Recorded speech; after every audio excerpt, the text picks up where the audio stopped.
I'll get the chat in on the act to kind of make sure that the levels are right and stuff. You know what I mean? That sound good to you? Yeah, yeah. It all looks good. Now listen. We've started another show. I'm sure Terry may. Oh no, it's a monthly.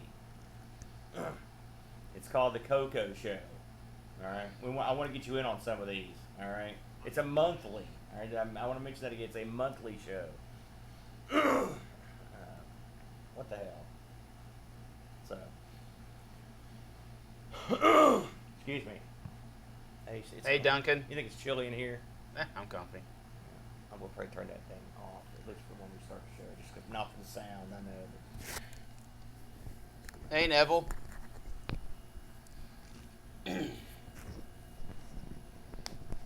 What's up, fellas?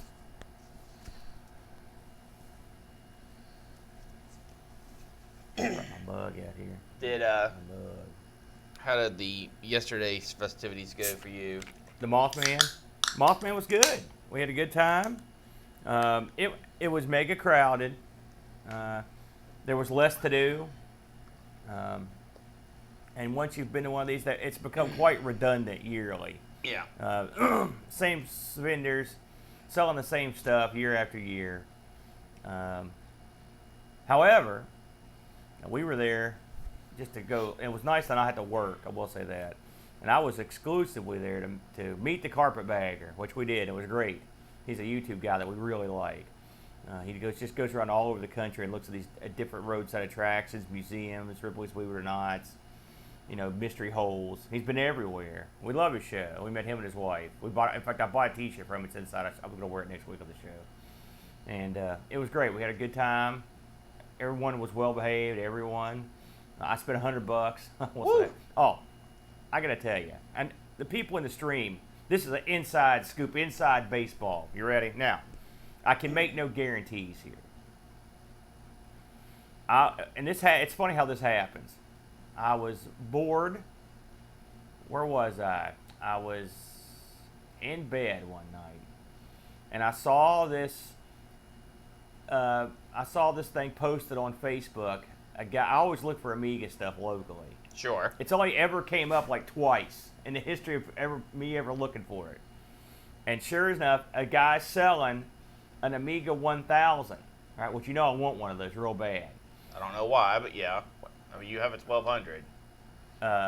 They're collectible as hell. Okay. And they're also, it's the only one that's got the signatures on the inside cover. I know. And the form factor's off the charts. Okay. Plus, there's some new hardware coming out that's going to make these things double awesome. Okay. All right? All right, I'm on board. So, anyway. 1000. I'm like, holy crap, where's this at? Well, heck, it's in St. Albans, down the street. That's right down the street. I'm like, double holy crap. So I said, listen, I'm going to message this guy, even though it's 1 a.m. Makes sense. Because I know my own people. You mean send him something on Facebook? No, I mean send him a message about that item that would go to his like chat. A text? Yeah. Okay, so you're waking this guy up. Absolutely. All right. And sure enough, this guy's awake because I know my own kind. He's up. Drunk off his mind. He says, listen. I was like, listen, I'm in. For $100, I'm in. Now, I want to know. Yeah. I want to know.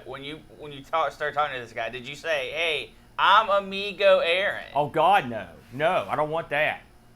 Because then he might try to fleece me. All right. I do the fleecing around these parts. All right. And so he said, listen. He goes, I got 2 people interested in this thing already. Uh-oh. And it begins. I'm like, okay. You should have said it's the other one, John Boat of Carshaw. And ironically, I talked to Boat. He did contact this guy. I knew it. All right. So, now I don't know if it was before or after me. He goes, he got 2 ahead of you. I'm supposed to close the deal on Sunday. I'm like, listen, if something falls through, you know how these deals go. I'll be your Huckleberry, cash on the barrelhead. I always tell them I got the money. That's my number 1 rule. I have money. You should have took the picture, be like, yeah, making it rain. And I said, listen, if something goes south, I might even be able to do a little bit better than $100. Oh, see, now you're in jerk territory now. I skidded on jerk territory. I'm walking the tightrope. Listen, this is a cutthroat business, brother. You've been in the arcade game. You know how these guys are. They'll drop you in a heartbeat. Your best friends will stab you in the back. This is an Amiga 1000. I'm going to do what it takes. So he says, okay. So, and I keep sort of messaging the guy as the weekend goes, hoping that he doesn't forget me. You know, because, I mean, he's got a deal in place, allegedly. I'm pretty sure that's called harassment. No. It's gentle prodding. All right. And so I gently prod this guy at the Mothman. I've prodded him a few times. I'm like, well, this looks like it's not going to happen. And I'm really kind of bummed out because this is an Amiga 1000 we're talking about here. Right. These things don't just fall off the turnip truck in St. Albans. This is probably the only one in the area, right? I know all the Amiga people here. They don't got no 1000, all right? So I know there ain't that many. So all of a sudden I fell asleep last night early, like for me early, before 1 o'clock. Okay. All right. Hey, that's good. All of a sudden I hear a bing on my phone about 6:20 this morning, and my ears perk up because I know what that is. That's the sound of desperation. That's what that is. I knew it, and I'm like, crap, it's Boat. Sending me a message. I'm buying a trailer. No. We're gonna go. We're gonna tour around the country. No, it was Boat sending me a message about a Coco Show thing. So then I'm laying in bed. I hear, bing. I'm like, wait a minute. That's the sound of desperation, and it was. It's the dude. He goes, listen. He goes, can you still pick this stuff up this evening? I'm like, let me tell you something, bud. I'll be there right now if you want it. And I'm ready to rock and roll. I'm the original rock and roll. I got the wad. I had mentioned to him in one of my prods. I was like, you know, if you got any other Commodore stuff sitting around, you know. I could be interested. So this is where it gets good. The dude says, listen, you mentioned you might be interested in some other Commodore stuff. I was like, that's right. So the initial offer was for the Amiga 1000, a 1084 monitor, and a keyboard and a mouse. Wow, all that for $100? $100. Well, I ended up going up to 150 on it. So, all right. Well, I'm not done. All right. He goes, listen. He goes, I got some extra stuff here. I'd be willing to throw in on this deal if we could put something together like a package deal. I'm like, what you got? So this guy starts sending me pictures. All right. He's got nudes. No. He's got sidecar hard drives for an Amiga 500. He's got a power supply for an Amiga 500. He's got expansion crap for the 1000, external hard drives, external floppy drives, mice. I'm like, ugh. Yeah, I think I can maybe fit some of that into my, gimmick. He goes, listen, he had some C64 stuff too, but I no-sold that. And he goes, listen, I've also got this Amiga 500 over here. I'm like, oh, the plot thickens. I'm like, what's your go-to price on everything? Give me the ballpark. Because I was willing to pay $150 for the 1000. By the way, the 1000, that's a $250 to $300 item before shipping. Yeah. So I'm in. Yeah. That's not counting them on. Yeah, you're so getting a really good deal. He goes, listen, I'll give you everything. Now, and I'll be honest, I don't know if this includes the C64 stuff because I don't really care. So if it just shows up and I don't get that, I'm not going to cry. Right. And I wasn't gonna Wait, like. he's gonna deliver it? Well, I'm gonna meet him somewhere. Okay. So I said, listen, what's your ballpark? What's your final rock bottom deal?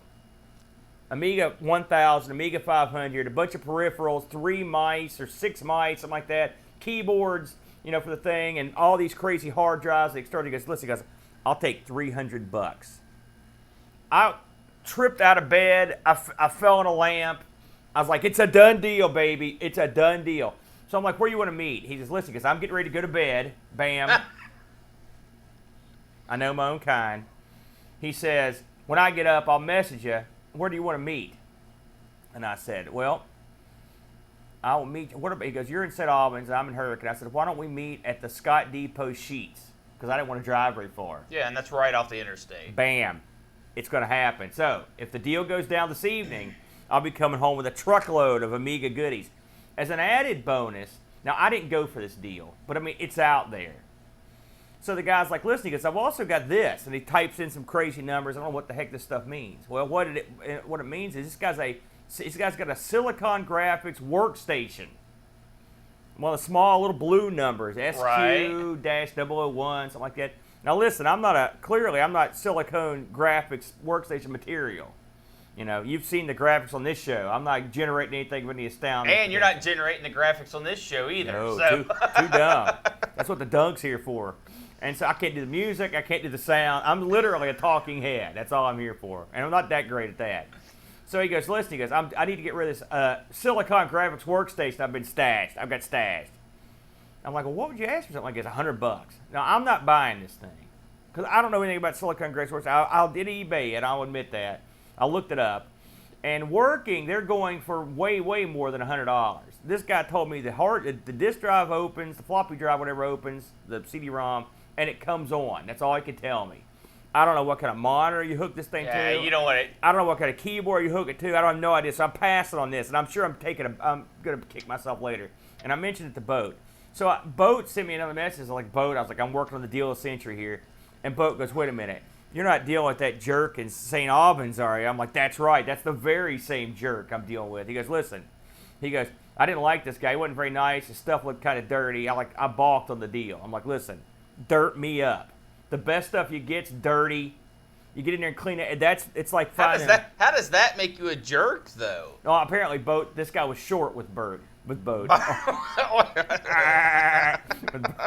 He was short with Boat. You know, Boat doesn't take any lip. He's a school teacher. You know, I'll take lip. You can lip me all you want as long as I get a cheap Amiga and a bunch of extra crap in the deal. I'm down.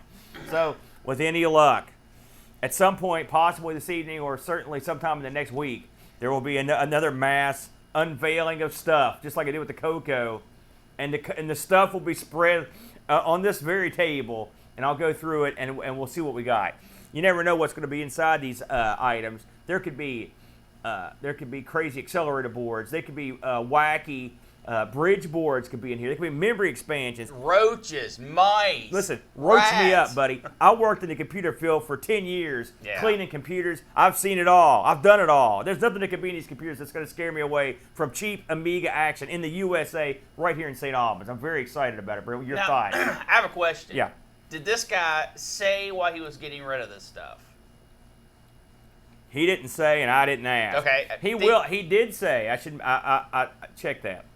The guy told me, he says, listen, he says, I'm an old computer collector myself, he said, but I've got no use for this stuff anymore. He goes, I just want it to go to a good home with a good man that will take care of it and appreciate it for what it is. I was like, listen, I am your Huckleberry. Now, I'll appreciate the hell out of this stuff. Now, are you going, okay, so all this is, the deal is supposedly done. The deal is supposedly done. The deal's not done until the stuff's in your hands. In my Jeep, correct. I understand. And I could get screwed because clearly this guy has a low on the scruple scale, you know. Because I mean, clearly he was interested in my side deal. That's sort of not that scrupulous.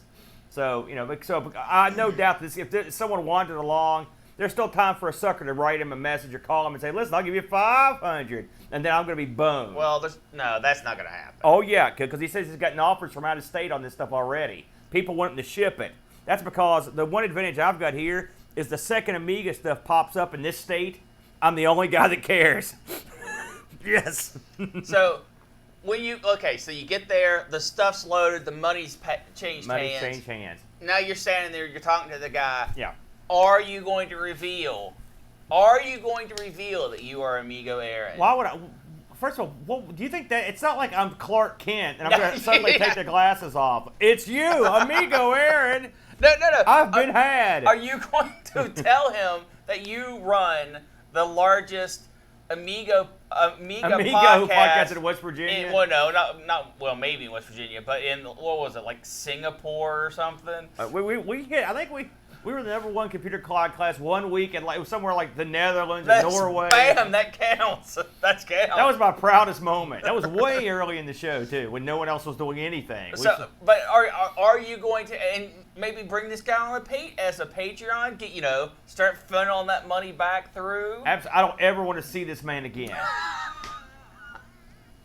Now I will say I think I'd made a deal with this guy once before because he looked familiar to me, his picture. And so I'm wondering if I didn't work some kind of angle with this guy on some Saturn software, and if it's the same guy that I got screwed on that deal. How so? The Saturn software he gave me was the original disc, but not the original case. So that was kind of a bummer. And doubly screwed because it was Batman Forever. Well, you screwed yourself Well, there. this is back when you couldn't get Saturn software anywhere, and so when I saw someone selling some, I was like, I'll buy that for $1 or $10 or whatever I paid for it. So, yeah, you can't win them all. But this time, I'm sure I won't get screwed. I'll have to say, everyone I know that is into the Amiga is kind of dirty anyway. What? Take off. This was a clean deal. It's clean. I'm liberating this crap from this dude's dirty, grungy garage is what I'm doing. I hope everything's awesome. I hope everything's functioning. I hope everything is present. And as soon as I get this stuff, the first thing I'm going to do is deal with the Amiga 500 because I've already got boot that thing. And so, but the Amiga 1000, that's the sweetest prize. Now, I'm hoping, if it doesn't come with anything but these extra hard drive things, I saw Super and some other stuff, I'm okay. Because $300, I feel like I would have paid $300 for the 1000. I would have, and that would have been top. That's dollar. A little over. No, it is, but that's not after you pay shipping. You're coming out ahead. Okay, so all that said, get all the other sweet items. It's a sweet. Now, here's the serious thing. I'm in between paychecks. I just with the Mothman, so my cash flow is at a minimum now. But I'm going to go ahead and suck it up and buy this stuff, and then stagger stupidly until payday, which I'm not. It's not the first time that's happened. So, you know how that goes. Hey, listen. On another subject, do we got anybody show up in the chat? Do we have anybody in there? Yeah. All right. Listen, chat. Our good dear. Who we got in there? Give me some names. We got Neville, Duncan Styles. We got Free Lunch. Is that Steve, Rasmussen in there? Yeah. Our boy Neganom. So, Picard. I don't know if you guys ever watched this show after. They just turn it on the background while they're, working in the fields. What does that even imply? Does that imply we suck? Well, you didn't let me finish my sentence. I don't know if anybody watches the show like when I actually produce it. Does anybody here watch? Does anybody here watch the produced version of this show? I don't know why you wouldn't. You do? I do. Okay. Well, but I would talk to you. Oh. So, what I'm going to try today is actually doing this show on the fly. Like I'm going to produce it in real time, basically. And so he promises it won't fail. This is what the true pros do, and I'm sure I can do it. So, but actually. Oh, well, okay, go ahead. Go ahead. What we'd like, first of all, we want to make sure our microphones are all sounding okay and everything. And what I want you to do, because Brent will be monitoring the chat with one eye. One eye. And I want, if you see a massive screw up or hear anything that's a total disaster, send him a quick message on the chat there. Just right. And I mean stuff like you hear gameplay footage when you shouldn't hear any audio. Now, I've already checked, so none of this is going to happen.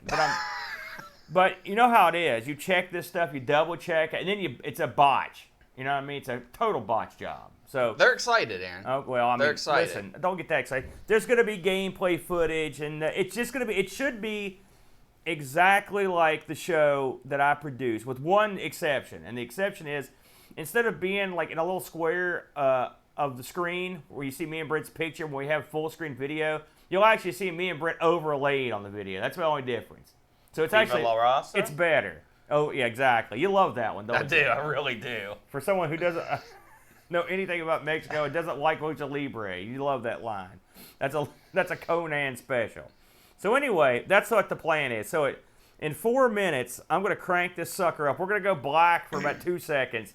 I'm going to start recording, and then we're going to barrel through. Now, I told Brent this. If something goes horribly wrong, okay, let's say Dummy here hits the wrong button, and for some reason, right in the middle of Brent's review, the wheel music comes on, and the lights. Don't panic. Brent's going to keep going, and I'll edit it out. Probably. That's probably the plan. Now, onto the site. There's 2 reasons I'm doing this. One is I finally had the time to set it up. I've been meaning to do it forever. And 2, we're starting this Coco podcast, the Coco Show. Oh yeah, you're going to be involved. No, and I'm not. It's a monthly. It's once a month. You can do that, you lazy bum. That has nothing to do with that. And so, listen, the Coco's awesome, and now I can record off of it. We're going to play some games. It's like butter spread too thin over a piece of bread. No way. No, I got butter to spare, brother. So, it's only once a month. That's no problem. So is Computer Club. I love Computer Club. So what I'm going to do is I want to. It also it's amazing. It's much more. It's theoretically easier to do this now than later, because there's a lot of extra steps that go on if I do it later. No, I get you. You know, so I as I said before, I'm totally for this.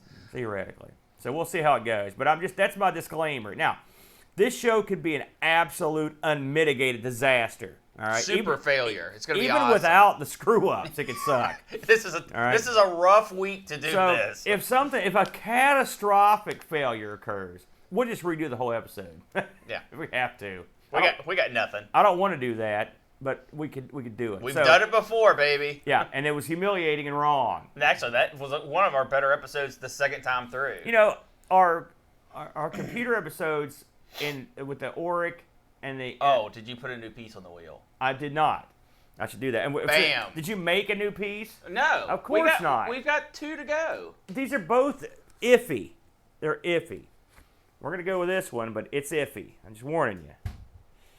Let me take off. It's a beauty. It's the Emerson Arcade, which I also know nothing about. Well, yeah, that's why it's iffy. Now, you know what would be awesome? If we spun up chat choice and our chat subject choice. Yeah. And we're trying to do that on the fly live. Yeah, that's gonna be awesome. That doesn't mean anything. That's okay. Oh, it means everything. Now, what was the other thing I was going to mention? We've got a lot of oddball crap on the wheel. I propose that after the end of the year, we literally reset the wheel and put everything back. Put it back on the wheel? Everything start completely over from everything being boat, everything being just start with a whole new round. You know what I mean? No, I don't know what you mean. I mean, like, in the first episode, we did Atari Computer.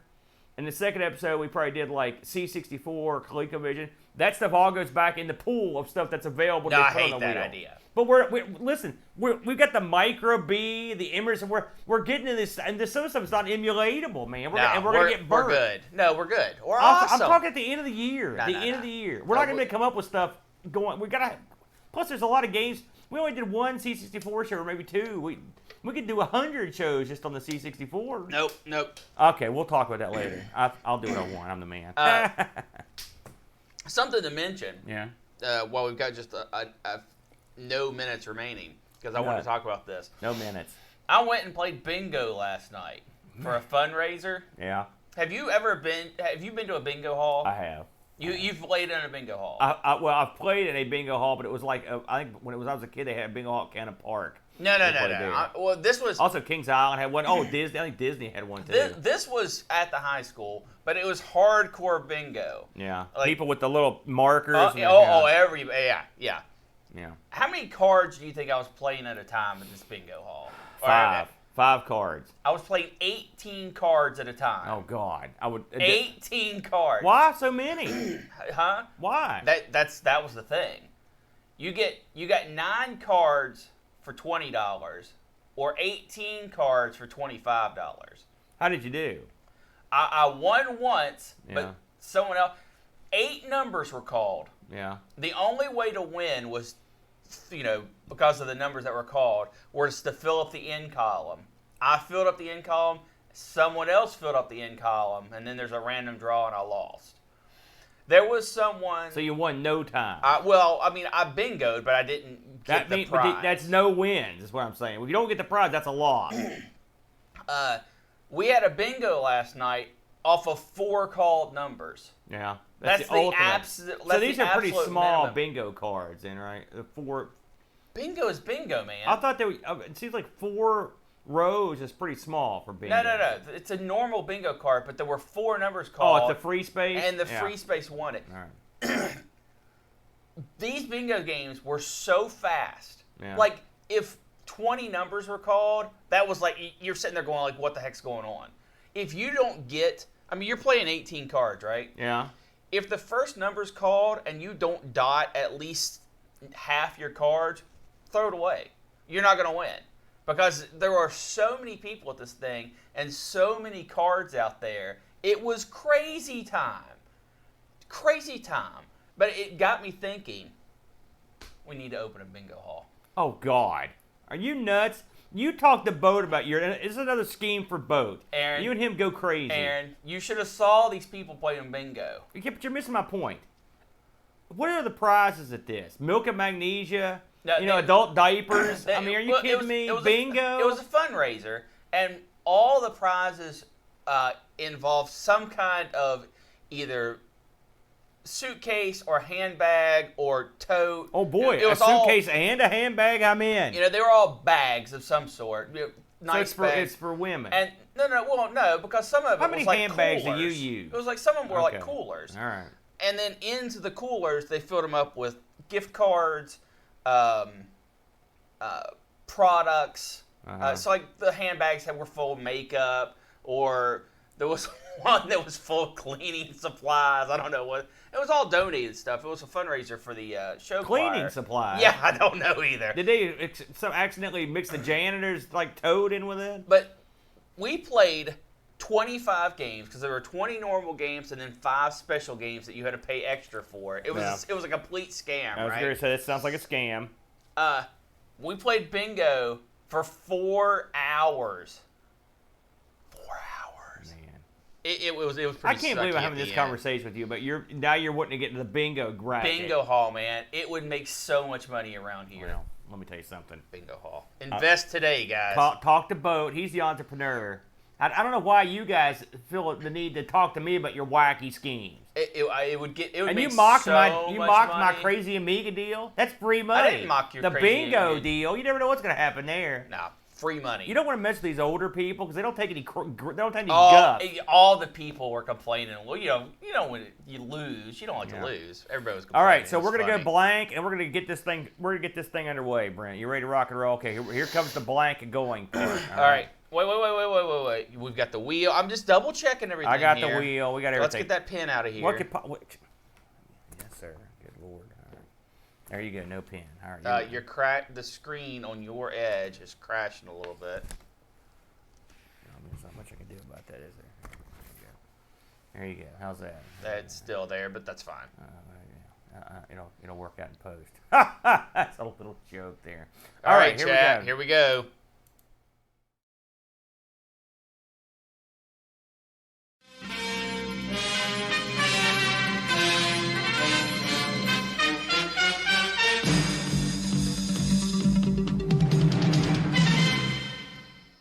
Hello, everyone. Welcome to a super episode of ARG Presents. I am Amigo Aaron, joined by a man who, much like the subject of today's show, was a failure in Japan, the Brent. I'd be an anomaly in Japan. Why do you say that? Because I'm a huge fat guy. They don't have huge fat guys over there. Yes, they do. They're called sumo wrestlers. No, their super guys are more muscle than fat. Oh, no. There's plenty of fat on these bad boys. So, if you joined us last week, we spun the wheel and we made the deal. And this week, we'll be playing games on the bizarre and unusual SuperGrafx console. And here we are seated in front of from what I understand, the Japanese bridge in France. And there's a reason for that, which I'll get to later. I believe they connect the two countries. That's right. This is why you failed so fully in France. So what did you know about the SuperGrafx console, Brent? I knew it existed. Yeah. Oh, actually, let me back up. I didn't know this actual system existed. Yeah. But I knew there were a lot of TurboGrafx spin-offs. Which I guess, man, ain't that the truth? Which this is included to. Yeah, but I didn't know a whole lot about this. This is an unusual console, and I knew of it, and I've even dipped my toe in the pool of getting one of these a couple of times. Stupidly, I might add. Yeah, this would be... Well, but then it's got its good points and its bad points, which I'll get into. But I think this machine is often misunderstood in terms of what it was. But what it became is sort of an absolute flopperoo over there. So we're going to get into it a little bit, Brenny. I've got a few factoids here on this bad boy. So this thing was released in Japan. It's one of those consoles. They didn't release it. It escaped. All right? Yeah. So get this. And this is while we're in front of the Japanese bridge of France. This was released December 8th, 1989. And apparently this got a very, very limited release in France in May of 90. That's mind-blowing. Yeah. And if you think about it, anything in dealing with this particular console is a limited release. So the original price of this thing, Brentster, in '89, $300 US, or in today's WAD, $620 US. That is insane. Well, I mean, it's not mega huge, but it's pretty big. No, dude, that's insane. Yeah. So, of course, this was. A lot of people don't know that this was actually originally going to be called the PC Engine 2. This was effectively the follow-up to the PC Engine / TurboGrafx 16. Now, the TurboGrafx 16, tremendous console that had limited success outside of Japan. Yes. In the States, it had a couple. It was at a distant third. It was always behind the leaders. Yeah, behind your other Nintendo and Sega. But in Japan it did real well, and so they decided that they were going to come up with a machine that would be sort of like their Super Nintendo or Genesis. This was coming out to compete against those.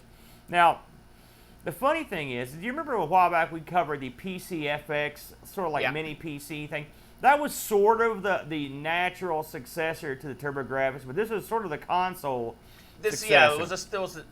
Now, when the roads branched, this was one of the branches. And now, like Brent said, there are tons and tons of PC engine. There's your Duos, your PC, all these crazy. Who knows could keep track of all these things. You can't. It's impossible. So, Brent, how many units total worldwide do you? And of course, worldwide being the few France in France and all Japan. How many do you think they shipped this thing? Shipped or sold? Sold. This is the whole kit and caboodle. How many did they get rid of? I can't imagine they sold more than, say, 25,000. Well, they did.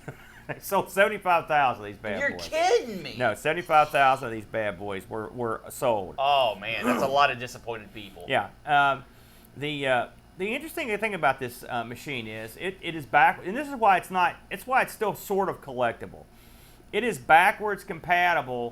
backwards compatible with the TurboGrafx / PC Engine. So you can take those Hue cards. If you'll recall, the PC graphics or the PC Engine / TurboGrafx used a hard card, a Hue card that would stick in the machine. Like I said, I've got one. I've got a TurboGrafx, and it's tremendous. And the games for it are really fun. This takes those cards, plus it takes a special card that only this system uses. And it's sort of like a bigger version of that card. Now, I mean, it looks the same, but it's just a more expansive version. Right. These cards were expensive. So they were more expensive than the Hue cards. Hue cards not that bad. These more expensive. And so the games available for this system sometimes could run up into the $120 range. Insane. And that's back in '89. Okay, so that's a lot of WAD right there.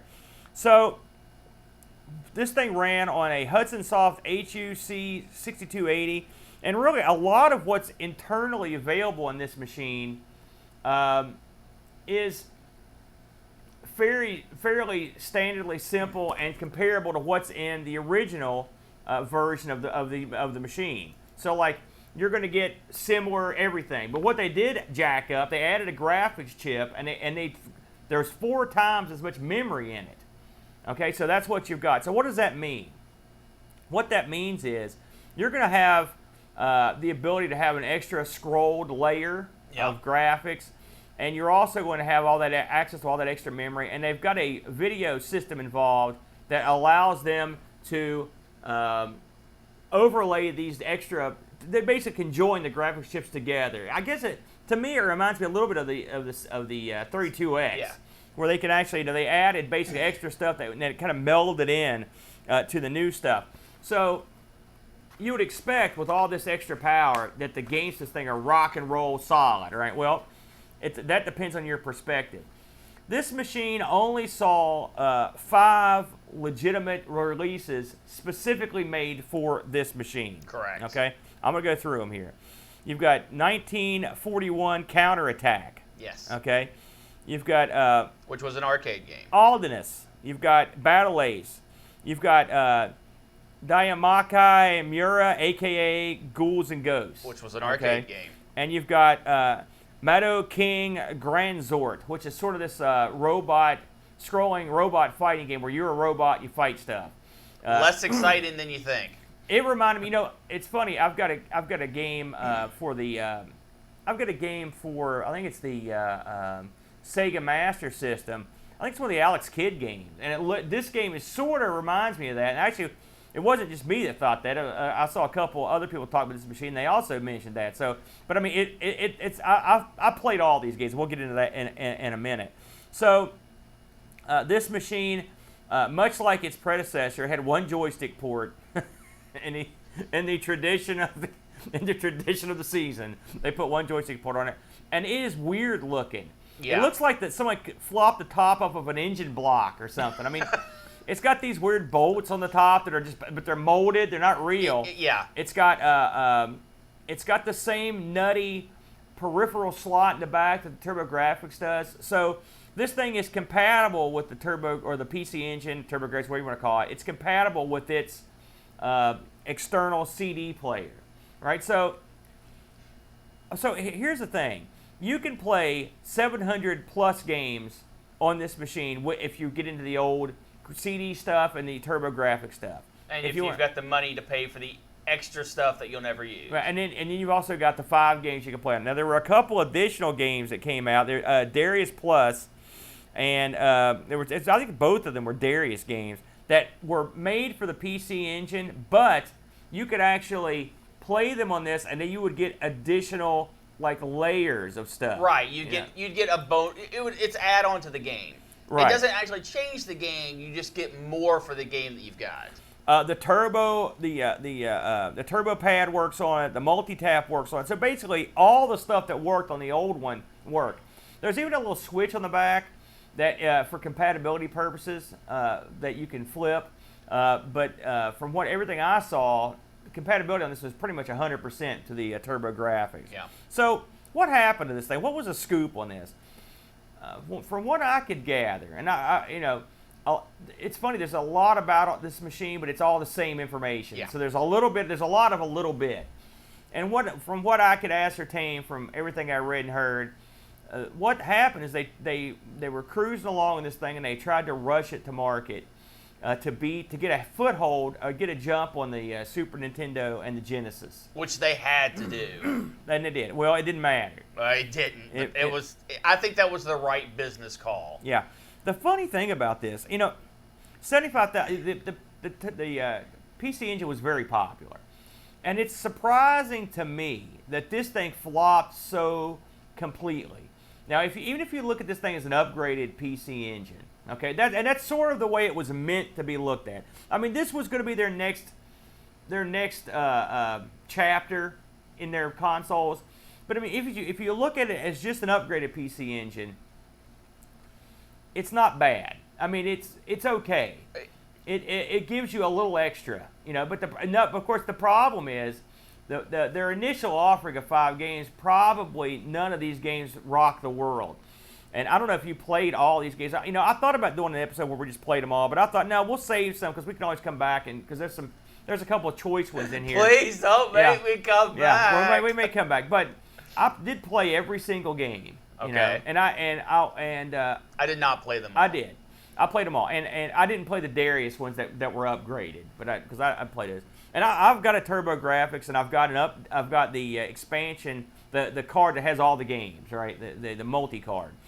And so I've played a lot of games, and there are only a few instances when playing these where I thought to myself, "There's no way that the original PC Engine could have done this." Now that's the problem. Now, not to say that they could definitely do it. There are parts of these that you're going to notice that are things that the SuperGrafx couldn't do, and they involve really. I saw 2 basic things. Oh, 3. I saw 3 things that the SuperGrafx couldn't do that this can. Okay, and that's just a layman's perspective, and here they are. One, an additional layer of graphics. When they put it in, you can tell it makes it is graphically pleasing to have that extra layer, but I mean, it's not a deal breaker. Like if it wasn't there, you wouldn't be like, "Hey, where's my layer?" They didn't do anything special with the extra layer.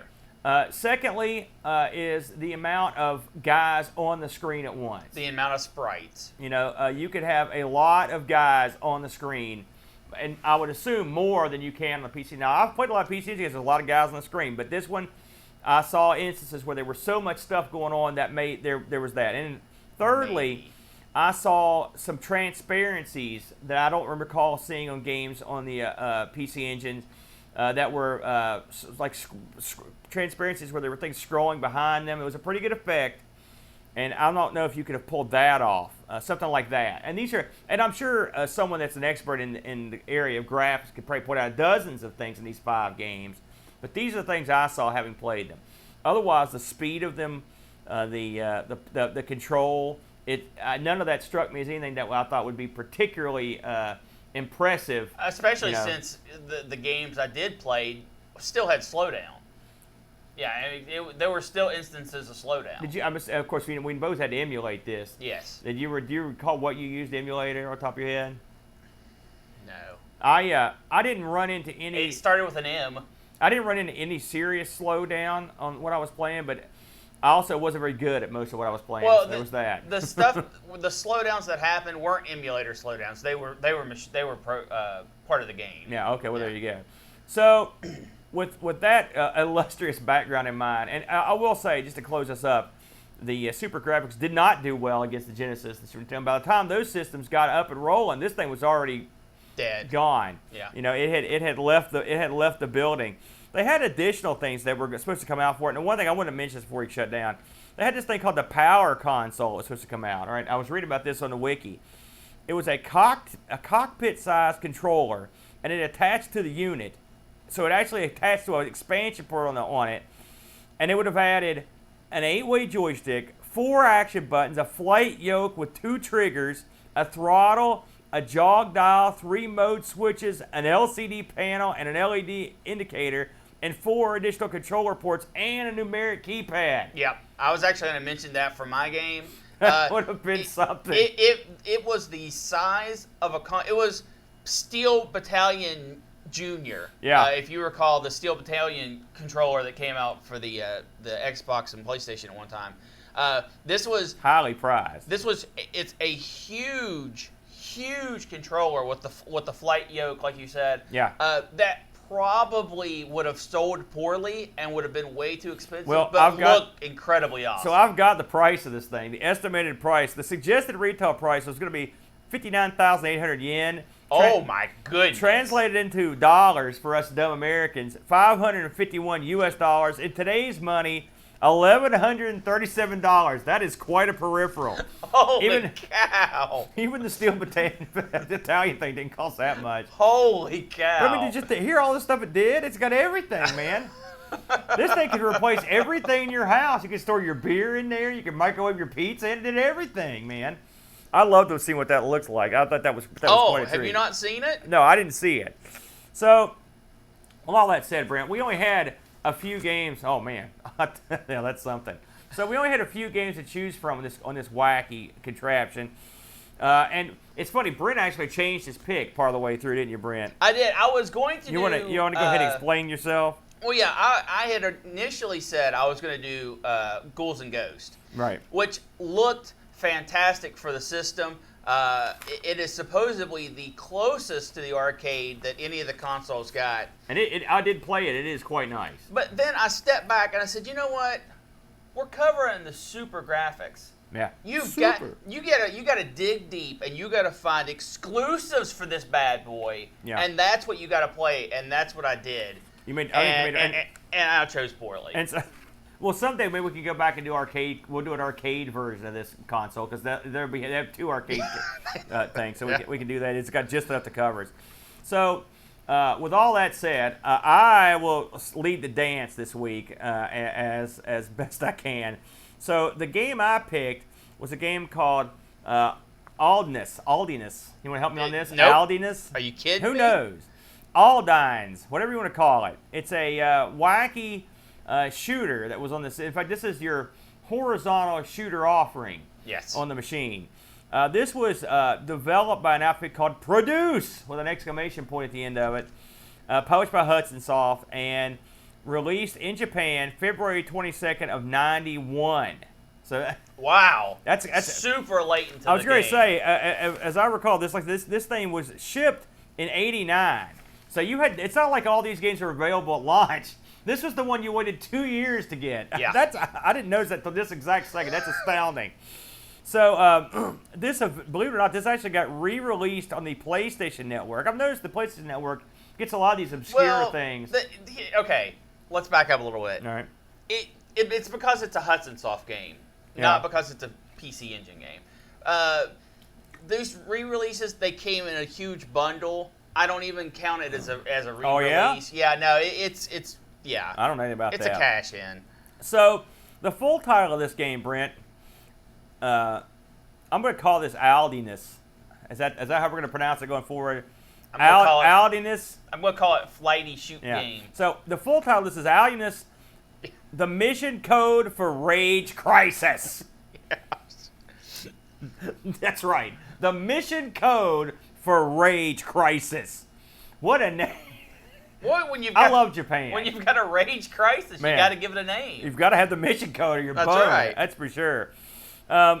So the the plot of this game, get this, in the year 2020. So we got 1 year. We've got less than a year before this goes down. Oh, I can see it. In the year 2020, Earth suffers from a devastating alien attack, and they actually show you this attack in an opening cutscene.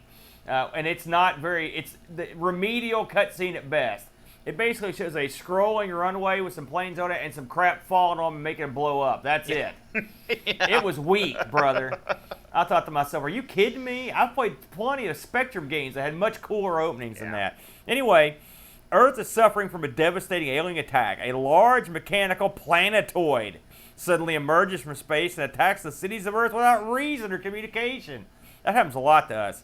With all defenses annihilated, and you know you're in trouble when the UN corresponds with NASA to make a powerful space fighter known as the SWA-402 Ortega, which was a hilarious villain in Mr. Science Theater. But the fighter fails to end the war. Oh, no! So that didn't work. One of the Ortega pilots, known only by his call sign, Fox A, the H for Aaron, is killed in action. Oh, crap, I didn't read that part. His bereaved girlfriend, Hiroko, soon discovers his involvement in the Pandora Project, which houses Ortega's successor, the SDE 201 Aldynes. As the invaders attack the Air Force housing, the nearly complete Aldynes, Hiroko hijacks one of the ships and throws herself into battle in hopes of getting revenge. That's right, you're playing Fox A's girlfriend in this. Now listen, if you play this game, none of this will mean anything to you. Zero. And it means nothing. I've watched the whole game all the way through and played it, and there's no mention of any of this stuff. There's no dialogue at all except for the weird start thing. Try start now, or whatever it says when you hit the button. But the cover does have the ship, and I think it's also got the girlfriend on it. So that's your backup for this thing. So what is this game? Well, this game is sort of your standard horizontal shmup, okay, with some twists. All right, and I will say, calling it standard is not fair. It starts off and you're just like, okay, this is your normal thingy, all right, and you it is. Well, no, it's not, and I'll get into it. The first thing that struck me when I started to play this game is that overall it had the very first level has a very dull look to it. It's at the airbase. Well, it's not that attractive, you know. And I'm thinking to myself, I've played a ton of great shmups on the TurboGrafx, and Blazing Lasers comes to mind. It's just a tremendous game. There's a lot of good ones on TurboGrafx. And I looked at this and I was like, oh, this doesn't seem like it's any great shakes. And graphically, this is not going to blow your socks off. I mean, honestly, it's for this to be one of the banner offerings on the SuperGrafx. It's not anything to write home about. And I think therein lies the rub on this thing, is that if you're expecting a quantum leap in graphical offerings on this, you're not going to get it. No. Because it's the same basic Bear homie with just more memory and an extra graphics layer. Now, that doesn't mean going forward they could have done some awesome stuff with it, you know what I mean? But if you're looking right away for just some incredible upgrades, you're not going to get it. And I think that probably sunk the machine right there. In my opinion. No, because this game came out after Right, but I mean, system was way. You're right, but I'm dead. talking about right across the boards. I Yeah. mean, even if you look at a game like the Ghouls and Ghosts, it looks great. You know, It but was I mean, graphically impressive. but I mean, it doesn't look that far beyond what the original. No, see, I did. disagree with you there. I think And it is the anomaly, by the way, of these games. Super Ghouls and Ghosts, or Ghouls and Ghosts, I guess, for this system, Yeah. was by far the best looking game. Okay? Yeah, Because I it agree. had huge sprites, it had a ton of color. This game, it's like they wanted to do something impressive and then gave up halfway through. Because while some things look great, other things look incredibly blah and low detail and rushed. So graphically, this game does not do it for me. It does not look like a next gen at the time console. Well, I don't know how. I'm guessing you got probably about as far as I did, which was I was Nowhere. hideous at this. It is incredibly hard. yes. And we've played some hard stuff. This thing, I would just start over and over and over, and it was just brutal.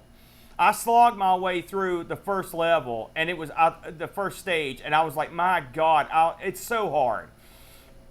That said, and what Brent said is mostly true, but you have to look deeper into this game.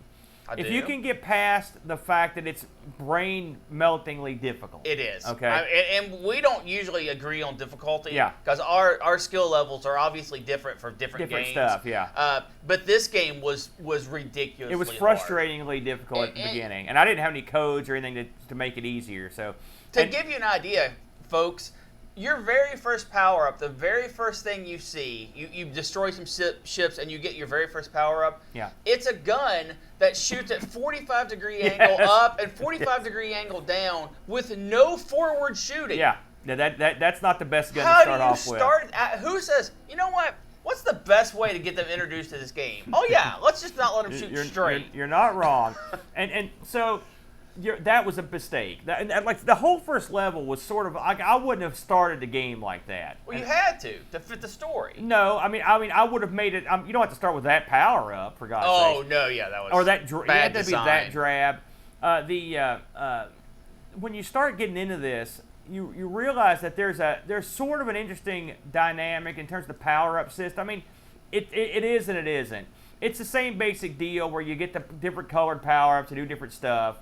There's, like Brent said, there's the god-awful lasers. There's a forward laser, and you eventually will get these lasers sort of curl around the screen. It's all it's stuff you've seen before. It's the And same then, basic. As you go in, you'll eventually can pick up these additional like satellites that will follow you, that will float around, and depending on how, if you hold down your one button, you can just determine how the formation they sort of fly in, and so so that's interesting.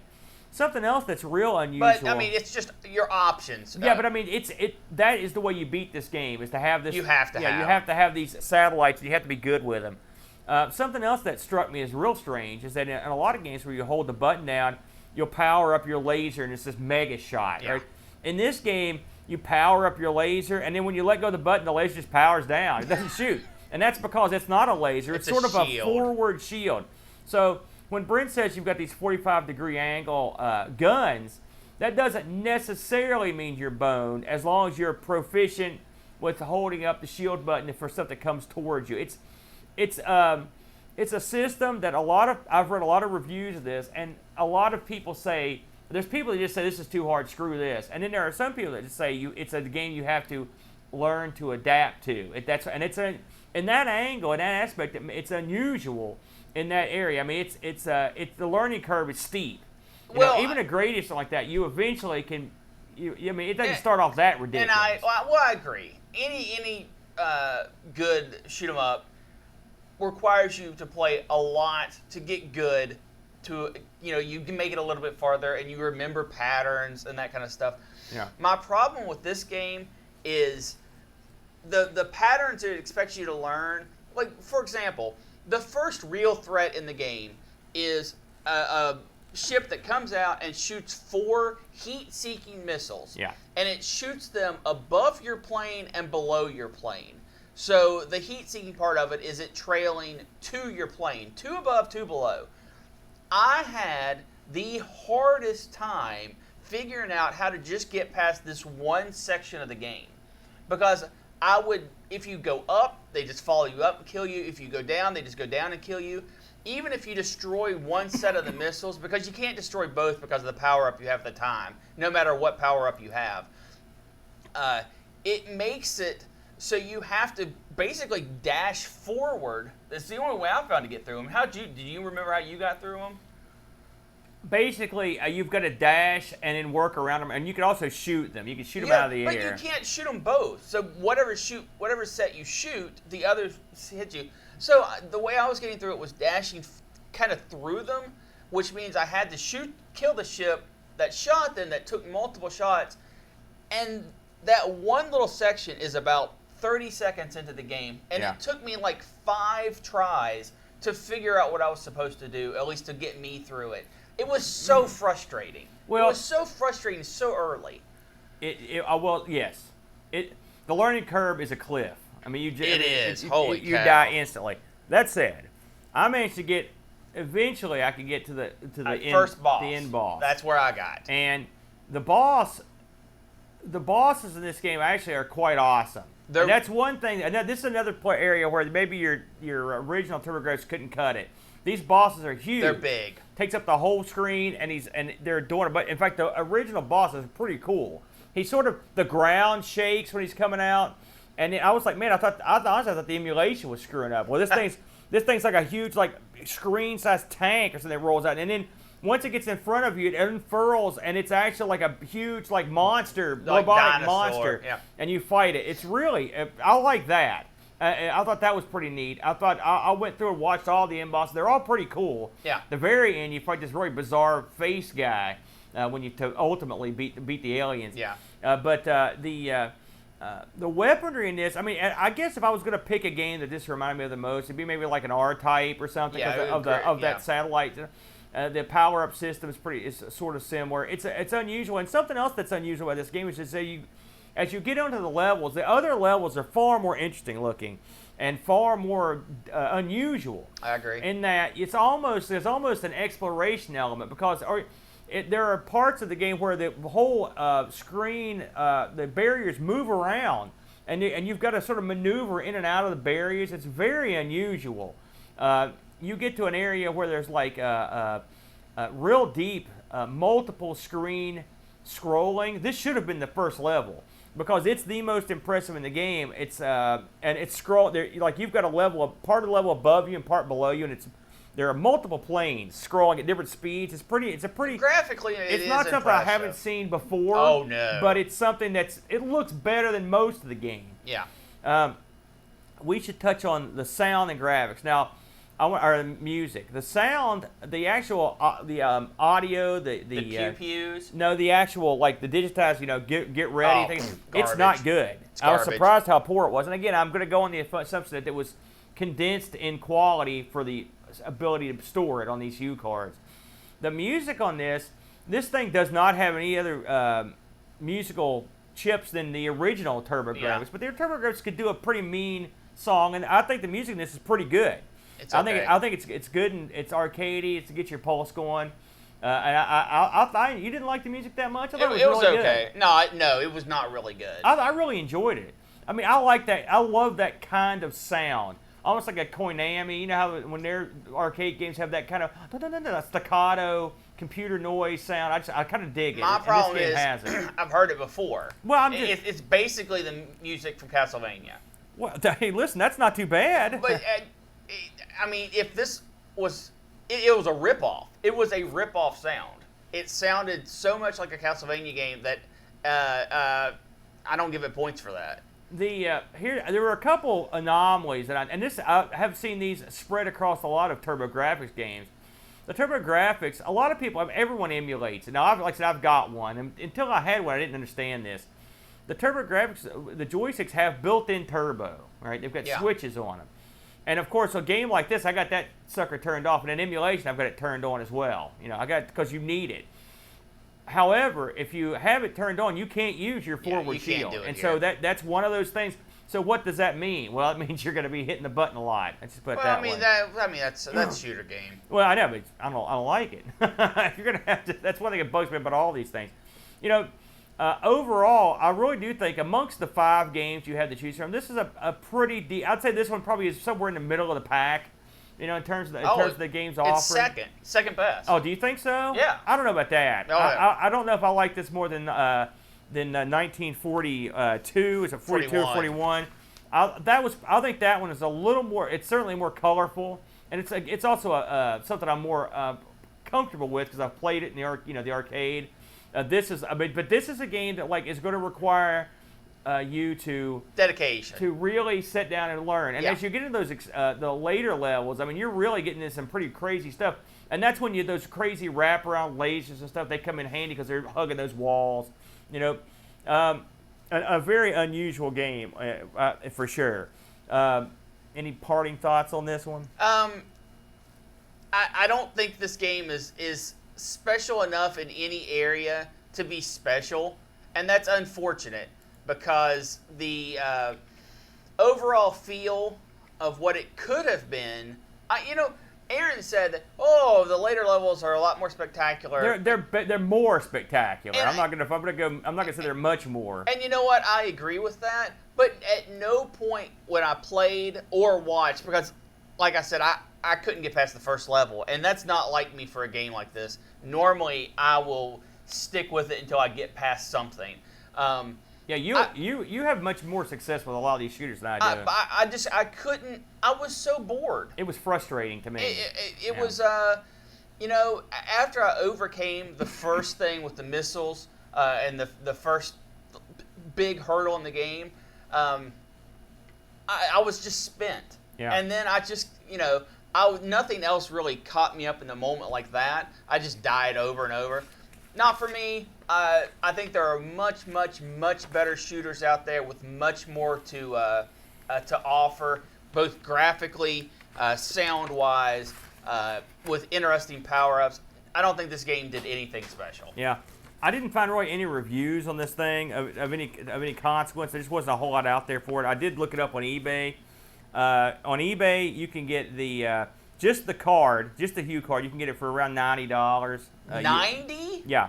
The boxed version of this, if you want the boxed version, you're looking at around $250. And if you want to, I saw some people selling sealed copies for around $330, $350. No chance. Well, I mean, that's just, hey, listen, it's rare. You know how that goes. And I'll get into what the console costs after we're done. Now, we did get a user review on this. Our good buddy Graham W. Vepke writes, well, I was excited for this game when I first had the chance to play it a while back, and boy, was it a letdown. It's quite an unforgiving shooter, highly influenced, in my opinion, from Gradius and R-Type, we mentioned that, and with the usual one-hit and you're dead gameplay. Power-ups aren't that effective, but the game has at least tried something unique with the energy shield, but it still left you vulnerable above, below, and behind. That's one place where the lasers come in handy, Brent. That's why I would say those things aren't totally worthless if you know how to use the shield.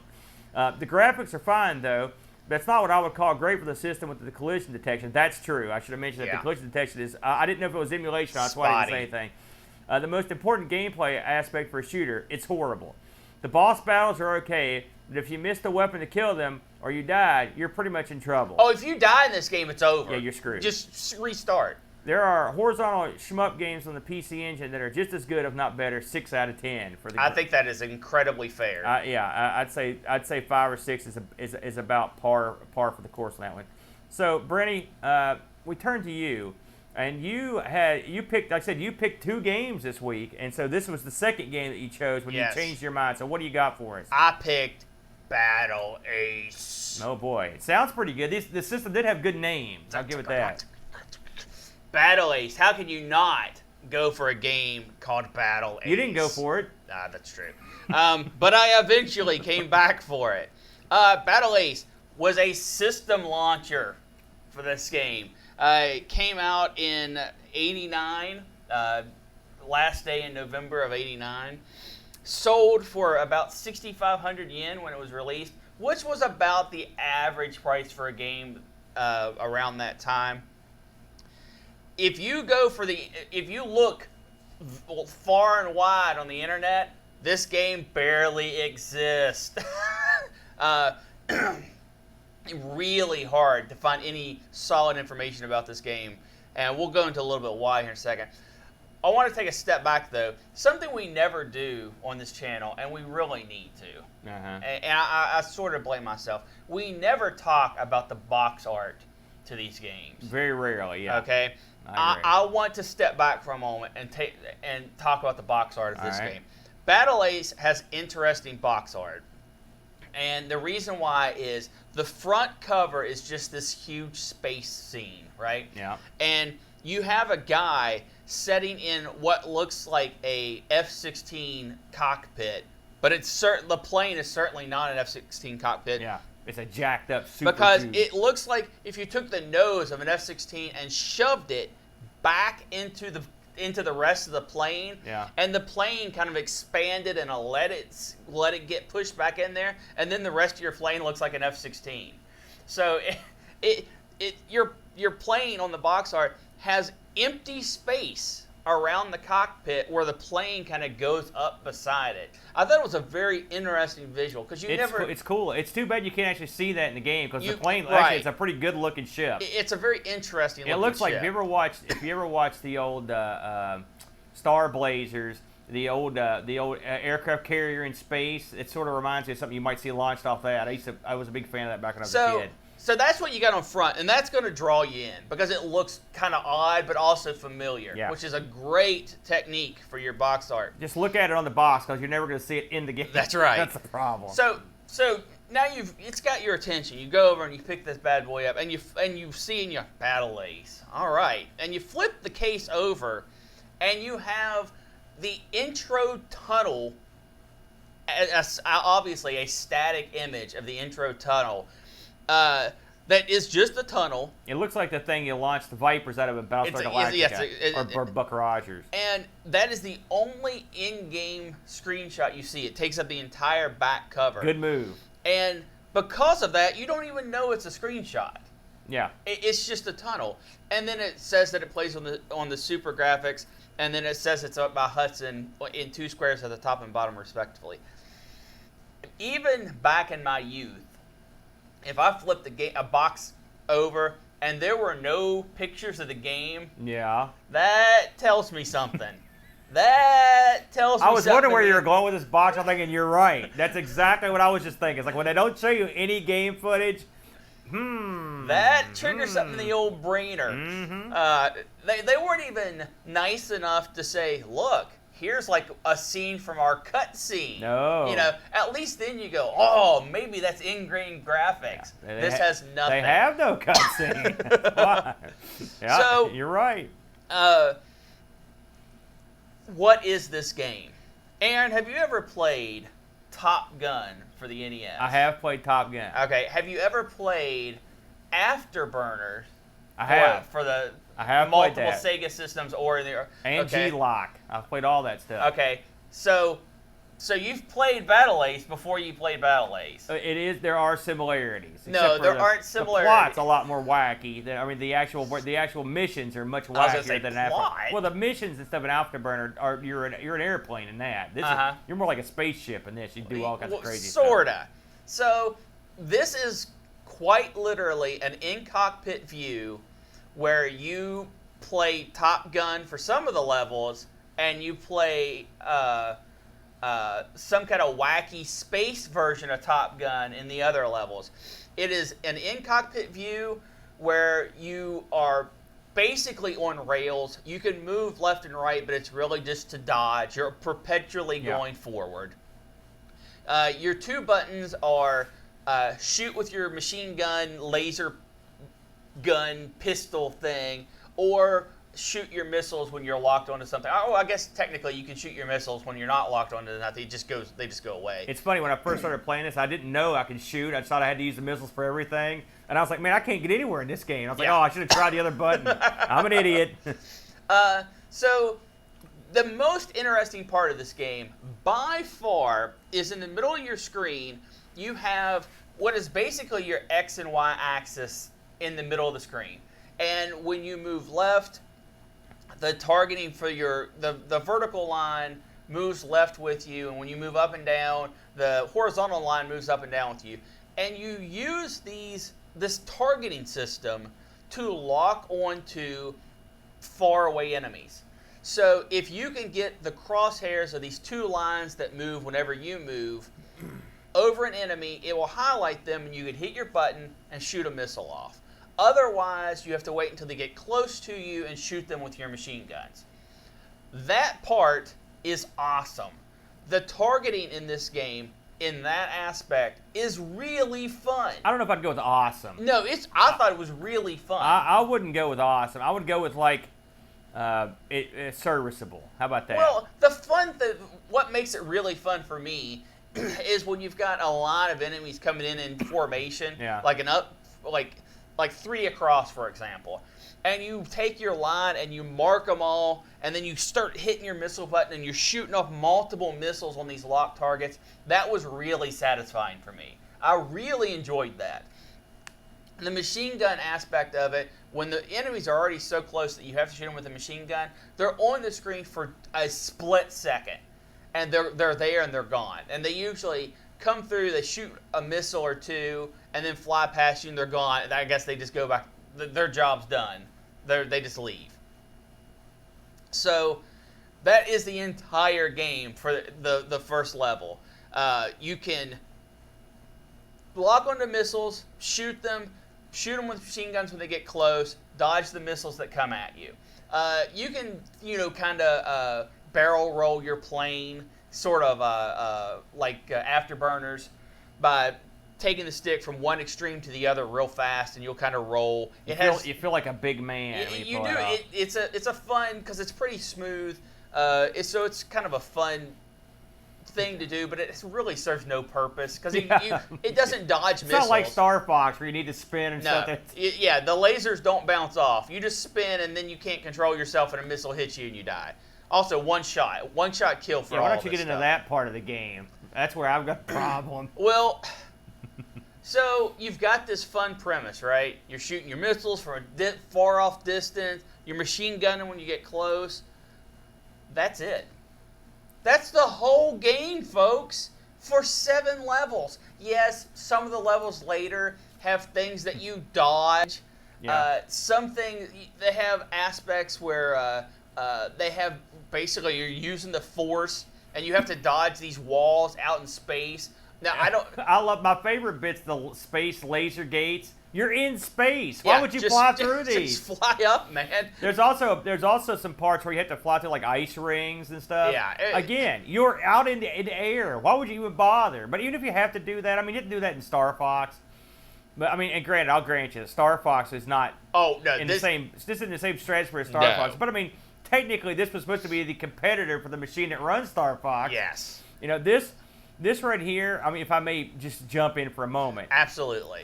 This game first of all, the heads-up display is. I never like these things that are solid. It's right in your face. It's right in the middle of the screen. These big lines. Can we make them at least a little more aesthetically pleasing than that? I know what they do, but I don't like having them right in my face. You could do something else. I actually don't mind that. Make them see-through or something. Oh no, they're super thin. So I don't like that. It. Doesn't bother me. That bugs me. Secondly, you're awesome. We talked about how awesome the ship looked.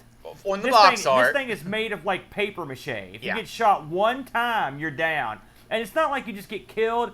You've got to sit through this agonizing explosion scene over and over and over, where once you get shot, your whole screen sort of turns red, and you hear like a meh, meh, and it starts vibrating, and you're like, well, man, I took one. The first time I got shot, I thought I took one.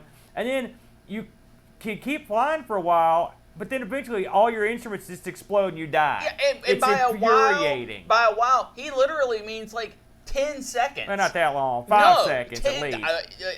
It feels longer every time it happens. Because you think, am I supposed to struggle? Am I supposed to pull up? Yeah. Am I supposed to recover from You're right, 10 seconds. It is 10 seconds. It's too long. When you die, it's frustrating enough when you die, but then you've got to sit there and watch yourself slowly die for 10 seconds. That's a kick in the pants, and this game isn't good enough to merit that sort of action. No. the actual combat of the game, it's funny. This reminded me of two Laserdisc games. It reminded me of Cobra Command, the heads-up display, and so we know that's a Laserdisc game. And the missiles coming at you look dead on like the missiles coming at you when you play the behind the plane view in Mach 3. You know, it's like a yeah. You see the missiles, you just basically see a round thing coming up with some flames coming out the back you can't see, and they shoot up. It's that shtick, and you've got to shoot the missiles or dodge them. And since this game's sort of on a rail, you are dodging ish. I mean, when you've played Afterburner and its sequels. Absolutely. One of my problems with that game is that when you play it, of course you see you're playing, and it looks wonky to see this plane doing these maneuvers. It's just like, this looks dumb. This took that Top Gun approach to this, but it's the same basic thing. And I mean, in this game, you're going full bore forward the whole game, the same speed. So there's no there's no elements of even a light flight simulator. I mean, they take up a good chunk of the screen with this control panel and stuff. I mean, can we get something out of this? Can we do anything? You know, the locking mechanism is okay, but it's not great. I mean, when you lock one in other games, like cool animations of the lock coming in, the thing, maybe the reticle will spin around and stuff. In this one, it makes a little dot, you know, and then you lock on. The missiles aren't, in other games, missiles fire up and they look cool. They come down and they shoot out and streak out. And this one, there's just some puffs of smoke. The missiles look kind of dainty. You know, it's just graphically, like, you can't tell me that this can't be done on the PC engine. When I first fired this game up, I thought, this is slightly better than NES quality. It reminded me, I mean, I've seen some stuff with Coleco that's like, I mean, listen, this well, is, but I mean, come on. But listen, every level, they change what's under you, which is irrelevant. They just change what it looks like, and they change the color of the sky, and then some of the enemies are different. There's no great shakes in terms of what they change. I mean, that's the other thing. Where you are, there's multiple locations, and they're all crap. Well, there's like an ice ocean, and there's like a lava place, and there's all of it is nothing. It's true. It's not like you're flying over a city or something. I mean, something really cool with like big spires or mountains, like big tall mountains. I mean, you don't get any of that. You go into space a little bit, and it's all repetitive as heck. And the levels are long. You know, all that said, though, long. They are. I didn't hate this game. I actually, I was way better at this than I was at the one I picked. Oh yeah. You know, and I could go I'll go a couple levels. And it does have bosses. Yeah, and the bosses are weird. Are interesting. They're weird. Oh, they're interesting. Fighting a boss in this, because in this game you just move your reticle around to shoot the boss, and you have to sort of be precise. The boss must get in like. He must be getting match your speed and just go backwards. Something else that occurred to me. It's not like the boss is hovering around you or flying. He just locks onto your location, matches your speed, and flies straight backwards and shoots. That's their MO. Not a good move, boss. But you know, the boss battles, I mean, they're okay. They're not any great shakes. The boss battles in my game are much more interesting looking, that's for sure. Yeah. And I will say both games have hideous endings. I.e., they have their endings they just sort of end. It's like, thanks, sucker. So both about the same length, you know, and you know, you're talking about 35 minutes if 40, you know what you're doing, The this as a launch game blows my mind. It doesn't actually. You see what happened to the system. It doesn't blow my mind that much. So this did get some reviews out. Oh, real quick, let's talk about the sound. It's garbage. So this got some reviews. It's not great. Out in the wild. From Power Play magazine and the Games Machine. And the Games Machine was in the UK in the early 90s. So these were like after the fact. Well, no, in the early 90s. Oh, in here, okay. 1990. Well, yeah, but this came out in 80-something. 89. Yeah, I was going to say, that's well after that. No. This was at in the time reviews. All right. It got a 79 out of 100 and a 75 out of 100. That is way too high. Well, that's a C. It's a C average game. I would put this on the very low end of this. Yeah, I mean, this could almost be a high-end D average game. No, this is a 5 out of 10 at best. Well, this is. So you're failing this one then. Well, no, I don't look at it as great. This is an average game at best. That's what I mean. It's your basic C or D plus game. Yeah. but as a launch title and something to show off your new shiny new weird looking system, it's a big old F for that. Yeah. There are rumors in the research I discovered. There are rumors that this game was so widely produced that it outnumbers the systems. It's like E.T. And it is reflected so in the price that you can find them for today. Yeah. If you wanted to bring this bad boy home, complete with jewel case and the game, $4. Yeah, wow. I'd be tempted to get it just on that. We should mention the way these boxes are. The boxes have like sleeves that go over the CD. A cut case, which also has its own like title card, and then inside that is a thing that holds a hue card. They're actually pretty nice little. They're pretty fancy. They're jewel cases, especially designed to hold the game. Yeah. Yeah, I mean, you just no-sold that. I It looked okay. You would buy this just for the art. You love the art. I don't love the art that much. So I mean, $12, and you're taking home the pristine, everything's there version of this game, and that explains why you were so surprised at the price of mine. Yes, I don't think I would eat $4 if I owned the system. I would get if I owned the system, $12 I would buy the game. You know, the ultimate indictment. But only because of completionist sake. Yeah. The ultimate indictment of this game was I had played my game and I'd seen yours. I was going to play it, and I literally went into my family room and it turned on my TurboGrafx and started to look for it. I was like, oh yeah. Can't play this on here. That's how bad. Because I just looked at it like, that should work. So yeah, that's sort of it's sort of a letdown. Brilliant. I believe we had a review for this one as well. We did. Let me have a quick look over here. Our good buddy Graham sent us in another one here. Graham writes, prior to the game being selected, I made a bet with someone that someone would pick the game I had never played before, and Brent delivered. When starting Battle Ace for the first time, it reminded me of an Afterburner crossed with Space Harrier type game with a perspective influence from Wing Commander. You'd think that kind of meshing would be awesome. It's not. For a SuperGrafx game, I like how he says that. There's some kind of precedent with SuperGrafx that makes them games better. For a SuperGrafx game, I was disappointed with the graphics. It was very sparse, like a C64 or Atari 1200 game. And the sound wasn't that good either. Gameplay is fairly simple. 2 types of weapons. Use the HUD to find the enemy and navigate and fire. Wish you'd pick 1941 Counterattack or Ghouls and Ghosts instead, but at least it's unique on the small number of games available in the system. 6 out of 10. I'm going to agree with Graham on that one. And I should mention here, as we shut the door on the on this particular system, you can get this console. It's not the most expensive thing I've ever seen. You can get one for $350, and you can actually get one a little bit cheaper if you find a deal. This is on eBay.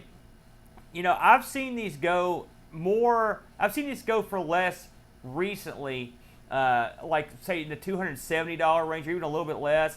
But I suspect that these will be much like everything else. They've gone up. I mean, there was a time where these things were not that big a deal, and they did make 75,000. So it's not like they're super duper sparse. Right. But they're not like something you'd see every day. Now, if you want to get a boxed version of this, you're going to be paying somewhere around the $400 mark, give or take, say $80. You're up in that area, $370 to $480, somewhere in that ballpark. It's a rare machine. I look at this one a little bit like it's sort of like the next level up from like the Pippin, right? Right. The Apple. That's a curiosity, but it only had a few games released for it, and it's no great shakes to own one, to play it. The thing that this has going for it is the fact that, I mean, effectively, you are buying a newer PC engine. And that's the only reason to buy it can play these 4 or 5 games. No great shakes. Now, I'll tell you what is some great shakes, Brent. What's that? It's the wheel. Let's fire this sucker up. So, what do we add this week, Brent? You don't even know, do you? Emerson Arcade. You do know. The Emerson Arcade 2001, Brent. The Emerson Arcade 2001. We're really getting into some weird stuff here. We've got some crazy stuff on the wheel. Fire this sucker up, man.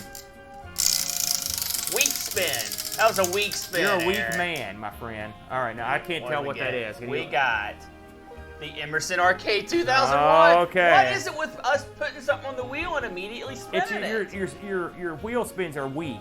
That was tough.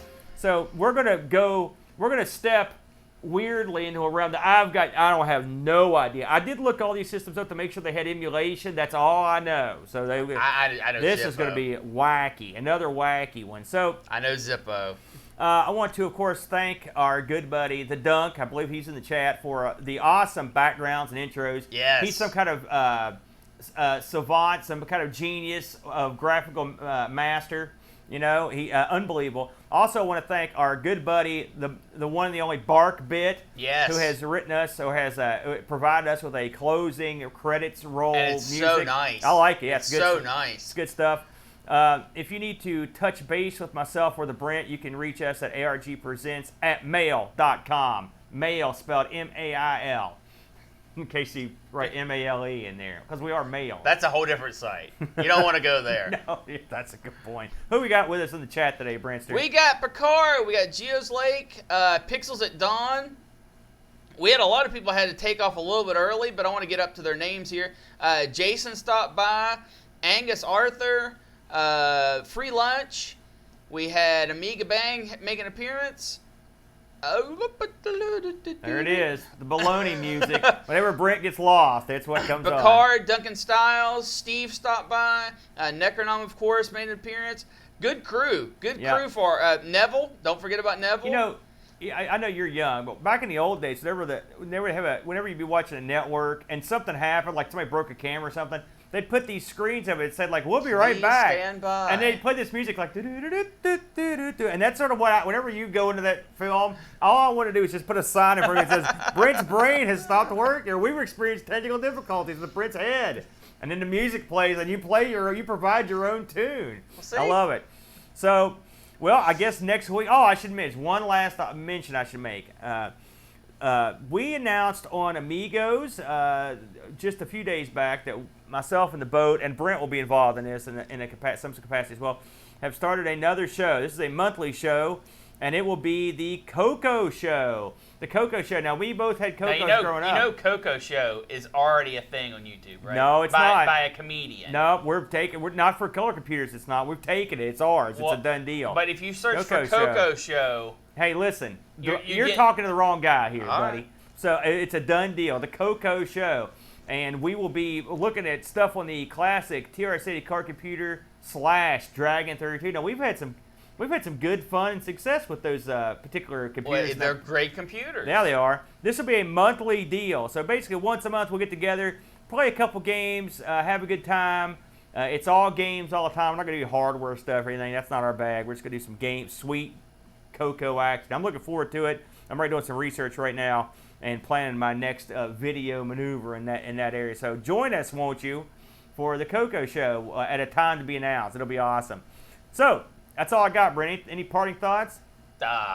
Bingo. That's it. We'll see you next week. Same bat time, same bat talent. Until then, Excelsior.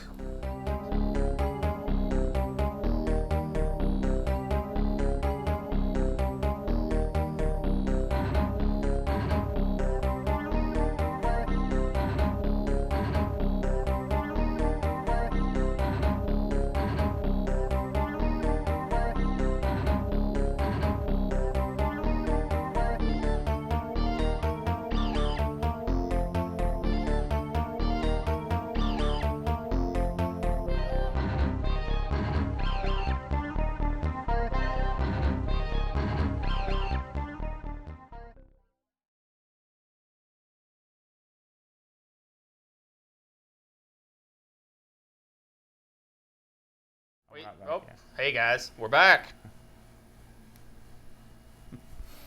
I think it worked. Amiga Bang like Cocoa Pops. I think it worked. That would have been a much better name. Cocoa Pops is good too, or Cocoa Puffs. That seems to sound kind of dainty though, or fat. I'm just saying. I don't want to necessarily be like that. Hey, yeah, he did great on that music. I really like it. Oh yeah, Bark Bit. Yeah, it was great. I think that went pretty well. Yeah. And that's it. Now that's an hour. That's an hour and a half. I don't have to worry about. Well, then you spend the hour and a half beforehand. No, it's not that bad to get the little stuff I need to do it. I'm pretty happy with that, to be honest with you. I think it went well.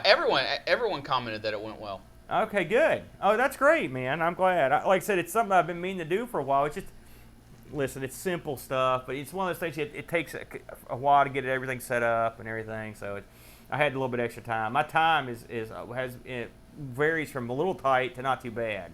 So now I can concentrate fully on this Amiga deal. I'm real excited about this. I had my Coco deal. Now it's time. The Coco deal is directly related to the show, because, in fact, like I said, you're directly attributing to why we're doing the show, that Coco show, because you provided me with that VCR all those years ago that allows me to get a nice, clean. Give me a break. No, that is intricate. That's integral, I should say, to the that's integral. That's intricate. I mean, listen to me. That's the main reason that I can get good video off the Coco. And the Coco, I've been playing a lot of Coco. It's a lot of fun, man. Okay, yeah. So explain to me. Maybe I don't understand what's going to happen with the Coco show. Okay. So you're saying that once a month, you're going to record footage, like an hour of show. But is it just going to be? No, the footage is just I can do Amigos play. You know, I do Amigos plays and stuff. I'm going to do some Coco ones, and basically. We wanted something. I'm going to be capturing a lot more Amiga, Atari, and Coco footage. Okay. Okay, because I can. Sure. And by the way, my new Amiga setup's awesome too. I've mentioned that like a couple weeks ago. And so we wanted some. And I told Bo, I was like, man, I'm going to be doing a lot of footage for the Coco because I got a lot of games I'm going to try out. And he said, and he's been pushing to do a show for the Coco for a while. And I thought, well, if we do, I told him, I said, listen, I don't have time to do a weekly show. I just can't do any more shows. I was like, but I can do a monthly, and then that gives me something to put this footage, a banner to basically hang, like a playlist to put this footage under, and so that's what we're gonna end up doing. And so it's gonna work out great. Plus, I can play the games ahead of time on the, and make footage of them. And somewhere down the line, we'll probably expand and do it like something with the Atari too for the exact same reason. So it'll be a lot of fun because there's a lot of stuff out there there's not real good footage of and not real good rips of it. So I'm gonna get in there and try and apply my hey. Another thing that got me to think doing it is Yeti. Like, there was no footage of Yeti when we did it. No, I couldn't find any footage of it that was worth a crap. I think someone filmed their TV or something like that. I couldn't even find that. And so when I was doing the show, I'm like, I'm going to have to just make this footage, And so I thought, the guys who are at Retro Asylum, they're doing this footage archiving thing. It's a good idea. Right. So footage has been on my mind a lot, making better good screen grabs and stuff. And so it all kind of intertwined into what we're doing. So in some ways, it's a show. It's just a car computer show once a month. But in another way, it's a nice header for me to put all this video that I'm going to generate underneath. Sort of like I do with we've got Amigos plays, and Boat does Spectrum stuff. Because he's got the Spectrum, so I let him take care of most of the Spectrum gameplay footage. He does that because he's got a Spectrum, and he's got a good rig to digitize it. He's got a rig to digitize Atari, but it's wonky. It's not like what I've got, where it's like crystal clear stuff. Right. So I'll be doing a lot more Atari stuff too. So it'll be just a lot of gameplay footage. I mean, if I'm going to be playing these games for the shows and stuff, I might as well just record them. It's just, now that I've got a setup where I can just easily record the games. So I know I don't know what you. I know you don't seem too positive about it, but it's going to be cool. Well, it's not going to be a ton of extra work for me. No. I get it. I get it. Okay, I get it. I'm just wondering if you're doing it once a month, right? Yeah. And it's just going to go under. I'm just confused why it's an official show. Because we're going to be doing a show, probably about a 1 hour show where we play a couple games. It'll be a lot like. See, here's the thing. I mean, more is good if you can handle it. Right. I just feel like you were really stretching yourself thin. I'm not. That's why, because Bo's been wanting me to do a weekly Coco show. I can't do another weekly show. I like where I'm at now, especially now that I've got this ironed out. Part of the problems that we had that made it a lot more stressful for me was just like technical stuff. The sound stinks or whatever. It just drives me nuts. Which we're pretty much in the internet. Right. Hopefully we're past all that. And so when it comes to actual games, the games are finding, and like I said, I've gotten a lot more time with Luke's a lot easier. It's not like I have to be there 24/7. He'll take care of himself, so I get to play a lot more. Things have smoothed out to a certain degree, so I get to play a lot more. I do a lot more gaming. secondly, much like it's not like if I was on like another Amigo level computer where I mean like Amiga, like let's say I picked up, let's say we're doing an ST show, right? That's a whole different kettle of fish. But when it comes to stuff like the Coco, their games are super arcadey. You know, there's not a whole lot of depth. I mean, the Spectrum's games have way more of strategy and depth stuff in the Coco stuff. You had a Coco, you know what I'm talking about. And I agree. And so, like for example, I played Cron a couple weeks ago and stuck it up, and the audio wasn't that good. But I put Cron up. It's a Tron. I saw it, yeah. And some guy was like, "Hey, there was another game on the Coco called Electron." I totally forgot about that one. That was another Tron clone, you know. And I was like, "Man, that's a good idea." So I'll probably do we might do a show just on the Cron clones, or we might do a show on Donkey Kong clones. We might do a show on actual straight arcade, like legal arcade ports to the Coco. Or we might just pick a couple random games. It'll be sort of like the Sinclair show. I don't expect it'll even go an hour. And one thing the Coco doesn't have is there's not a lot of, unlike the Spectrum community that really like gets behind it, and there's a lot of like facts and stuff. That I've noticed that the Coco, you can't get a ton. It's not like we can go through and like print out a big wiki on stuff. There's not a lot. No one did a big wiki on like some of these crazy games. You know, so there's not as much information. It'll be more of it'll be actually more of a review show than it will be anything else. We'll just talk about the game and our personal thoughts about it, stuff like that. All right, I'm sold. All right, thank you. You've turned me around. Yeah, I mean, it would be difficult. I demand to be a part of this. Oh yeah. It'd be difficult to take a console like the Dragon or a computer, and it would be difficult to do there are people out there doing good work on the technical side, the programming side, the hardware side. That's not my bag. You know, I mean, I can get by. But I mean, we're going to take all the dumb guy aspects of the Coco and make it show. Well, it's just like the Amiga. Not in a bad way. When we first did the Amigos, I did a tech segment, like it was like a history of, and it sucked, and it was horrible, and I hated it, and I wasn't good at it. You know, I can get, you know me, I'm a duct taper, I'm a half-asser. I mean, I'm a jury rigger. I always have been. I'm the guy that gets it to work. It doesn't look good. It doesn't say, you know, but it. And so that doesn't translate well into the realm of public video. Amiga Studio East is a solid representation of our mindset. Our second or third show could have been called Errata. Here are the things I screwed up. Not erotica. Yeah. You idiot.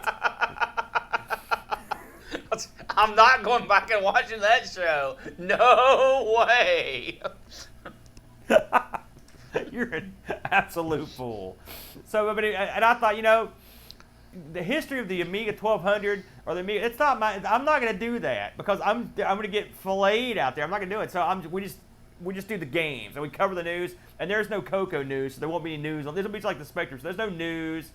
There's none of that crap. It's just going to be straight up playing some games. It's just going to be well, you're not going to. Are you going to play the games live? Or are you going to just? What do you mean? On the show, we'll tape the show live like we do all the other Amiga East or stuff. West? We'll be over boats. He wants to over to his place, but you're not going to take your rig over there. No. I'll do all the gameplay stuff I'll be playing the games at my house. We don't use the actual gameplay footage like live on the scene when we do those shows. It's already, you know. That's what we need. What? That's what ARG needs. When you're doing your review, I'm playing the game. Here's the thing. I've watched shows where guys play the games as they do the show. It's never worked. No. You do your review, I'm playing the game. And then when I do my review, you play the game. What people will be like, look, they're just starting. I'll be over here playing as quick as I can. Hurry. Take your time, Brent. I'm still learning the basics of my game. No. Never mind. You know, was it just me, just to get back to this week's show, was it just me or these games were frustrating, unfun, and generally a letdown? Yeah. Okay. That's a bummer. Yeah, I was really sad. Yeah, I mean, listen, we spun the wheel. We made the deal. We had to make the deal. And next week's deal might even be weirder. Yeah, I have no idea what we're getting into next week. I blame you for this, Mr. I won't print up a new pie piece to save my life. You're killing me here. I've given you one more. I've given you time. Dude, we're delving deeply into the unknown here. Much like the Auric and that Thompson. Like, I have no idea. That's what the people want. It's unnerving. They want our pain. It's unnerving to do that. I will take 10 Thompson MO5 episodes over what we did today. You know, because the Thompson MO5, I had a tremendous amount of fun. We got lucky on that one too. Tremendous amount of fun. This week, I was just like, oh my god, I've got to play again. It's funny. I haven't played long enough. I was Googling something. I can't remember what's the Thompson or the work, but I Googled something. And our show, this is before I'd even posted our live show, it had already became one of the top. It's one of the top selections. So we're at the spearhead of either the Oric or Thompson community when it comes to not good. I don't think I like that. They're like, why are these Americans talking about this French computer? These guys are idiots. Hey, the world needs to know about Yeti. Talk about an absolute gem of a game. It's funny. I don't know if you saw Boat's interview with Retro Man Cave this week. Did you watch it? Did you know he interviewed Retro Man Cave? No. Yeah, big deal. It did great. But Retro Man Cave mentioned Yeti because I talked to him about it. I'm like, man, you need to play this, Neil. And he's like, because we had been talking, and he was like, yeah, that Thompson, they don't have any good games for that. I'm like, oh, en contraire, you haven't played Yeti. And I played that. I played that at work this week for a good while. Yes, I on break. Oh yeah. It's my kind of game. It is. And it's just difficult enough. It falls somewhere between Donkey Kong and Donkey Kong 2. It's in a nice little area in between. You know, it's got a little. It will frustrate you. It will, and I'll tell you that the level with the elevator is rock hard. I find that difficult. No, that one. But you had to figure out how to do it, yeah. and once I figured it out, and then that next level is super hard. It's really tough. Gilsley had an MO5 at his school. Oh yeah. I've talked to a couple people. Go back in time, play Yeti. Yeah. You know, I don't think this game has ever gotten this much coverage. I don't know. That makes me wonder if there are more Yetis out there that we missed out on. I would love. Who knew that Urban Yeti would pay off eventually? Your love of garbage would actually somehow come back. If I listened to that episode a couple of times, I always laugh at how dumb that game is. Who knew that of all the PlayStation games, you picked that one? That dog. It wasn't a PlayStation game. What was it? It was a Game Boy game. Game Boy Advance. Oh, that's right. Game Boy Advance. Garbage, though. Then again, I think I picked Load Runner, didn't I? That wasn't that good either. Remember that super difficult Load Runner we couldn't... Man, I don't remember what you played on that episode. It was overshined by Yeti. Yeah, that's true. You got that right. So, next week, and we've got the... we have a... You're easily distracted, man. If I do anything on the computer, your brain falls out. No. Yes, you are. You're just like, like you slowed down. I was waiting for the music to kick up. The dumb guy music. Next week's show. Yeah. Right? Yeah. We have got to get the stuff out for Thanksgiving. We've got to get that stuff. That's your baby. I'm vaguely involved in that. No, you need to talk to John if I don't get a chance to beforehand. Wow, you're a little low on space there. No, this is the... Listen, don't worry about that. You just keep talking. But we need to... and for people in chat, if I can get the information to access your all's information on the Patreon, which I need to talk to John about or have Aaron talk to John about because you'll see him before I will. We will start sending out rules for picking pie pieces for the Thanks for Giving marathon. How do you envision that going? Because I've never been poorly. I've never been 100% sure on your vision for this. I thought we were just going to sit around and play some wacky games. We are. Okay, then so how's this going to work? Explain it to me, and maybe next week when you announce it, you'll be better at it than you are now, which just seems like you don't know what you're talking about. See, Amiga Bang is out of the loop, so I will fill in everyone. On November, the day after American Thanksgiving, Aaron, you got a date for that? No, it's the Friday. That's all I yeah, tell you. 1 second, guys. I'm looking it up. On November 29th, local time, EST, we are going to do a Thanks for Giving marathon to give back to all the Patreons and all the donators for the St. June Marathon. And we're not asking for money. It's just we're playing games on your behalf. We're demanding it. Send out money. Make the check payable to cash. So we're going to ask the Patreons for wheel suggestions, and we're going to spin the wheel.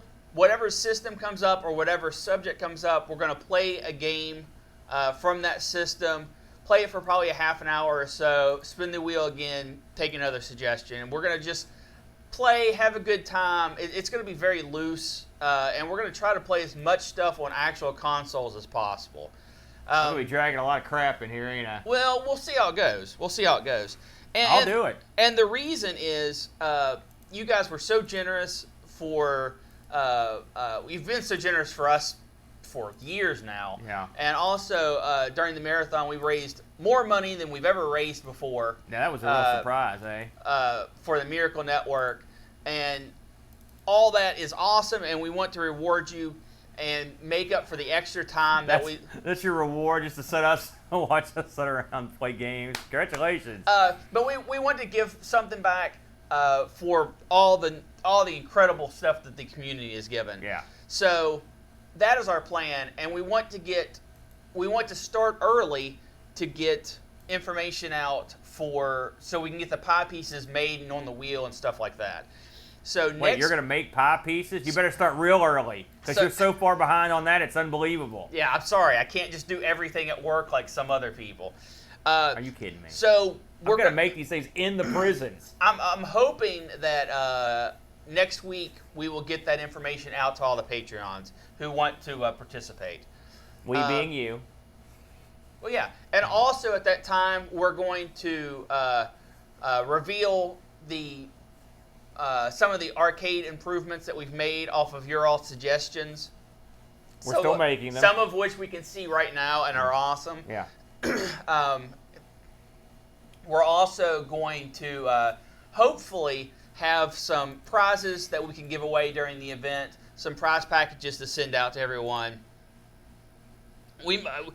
Pixels, I had an idea where we take little screens that will fit inside the wheel, digital screens, and have all of those as pie pieces.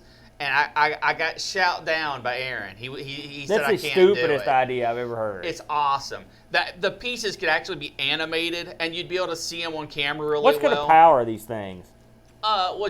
We power them all off of one thing. You're nuts. It would just be like a power supply that sits on the back of the thing.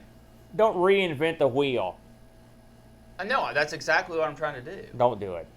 So all I want you to do is print some paper pieces. That's all you need to do. I'm not saying the wheel upgrade will never happen, but we're at minimum the cost is about $300 because we have to buy 10 screens. That is the goofiest plan. You told me at the first one, I thought you were joking. No. That is goofy. Why? Awesomeness. No. You're gonna waste $300. So that's $300 down the toilet right there for weird screens. When it just takes a piece of paper, slipped it on the thing. Aaron has no vision. Oh, he's like this when it comes to vision. Are you? Right I'm here. the vision freaking master. This is Aaron vision. No way. People, they know. I don't have to tell them. They know. I got vision, narrow purpose, and wide vision. That's me. But see, that's also the fun of it, Pixels.